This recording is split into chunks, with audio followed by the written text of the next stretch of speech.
Hallelujah. Odomfo nyame yeda wase enano pain so wo de ache yen. When you nyama sho so ne asase nyinara ma.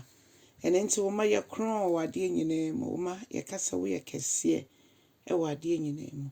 Wo ma ye kasa when you nyama sho so ne asase nyinara ma. Oyin kese je won kanfo ene won tontono. E wo Jesus Christ de mu. Ene ya bompa ya no pay. Amen. Amen.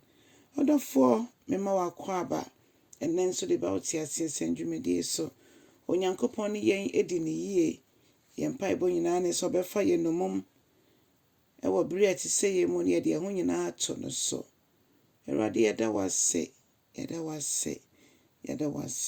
afinyame nkronkron yenim se oka ye ho yenim ti fa wakwan na church yen e wo Jesus Christ demo.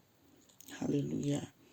Odofo ne nso mema wakwa abade ba oti ase sendwumedie so yebefa ya kenkan samafi Yesia eti eduonum enkron ba ko ne mienu no Yesia eti eduonum enkron 59 ba ko ene mienu adof me ntie Awurade asem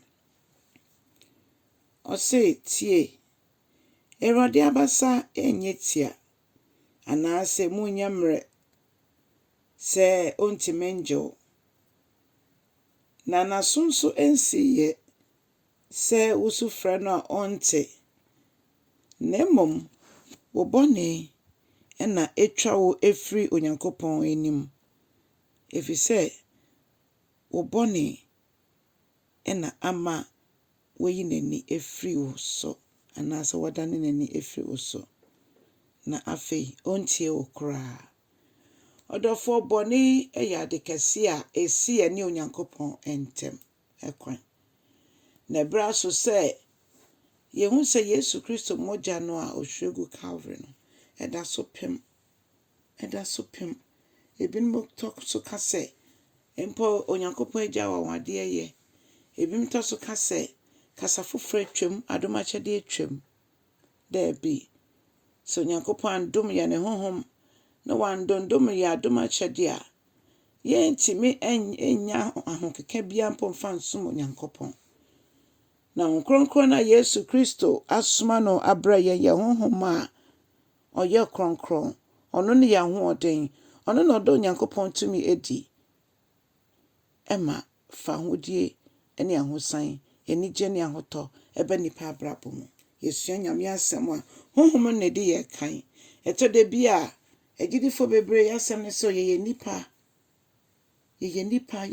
mpa na Yesu de ne mogya na atɔ ya aboɔden eno nti ye bie ya no sese ya esi ye ka se Yesu agye me nkwa enti me nanti wo kronkron hoɔden mu Yesu agye me nkwa enti me nanti wo kronkron hoɔden mu onyame kronkron ye yensa se bompa yenso ne mo ye ma ya eno nso nkyerɛ se de bia na ye bɔne na esi yentem Bible says ya adwen mu ye fa emfa kokudro ne nam ye nkɔ adom ahengua nanim eno nti se ye ka bɔne kyerɛ na ɔde kyerɛ yen eno nti mo ma ye nka yemfom so nkyerɛ na no pɛi ye mra o ye nka nkyerɛ no bibibia ye ya nhyɛ Awurade ani onyam a aka yen ho ye nka nkyerɛ no Awurade mfa nkyerɛ yen na afei ɔmo ye ne ntimi nante honhom yempo honam ne ma nyina ne ye nante honhom kronkron tumi ene na hoɔden mu ɔse onyankopɔn na so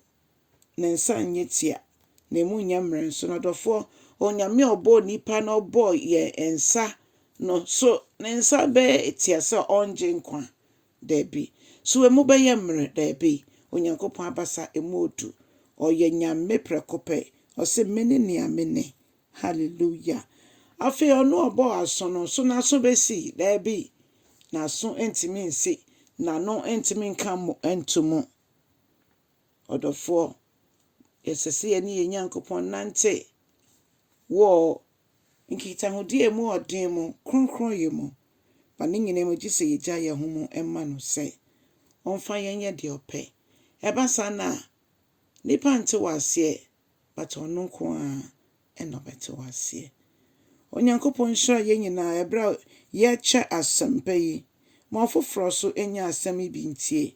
Obi wɔ hɔ ɔnni anidasoɔ. Obi wɔ hɔ onim akenkan.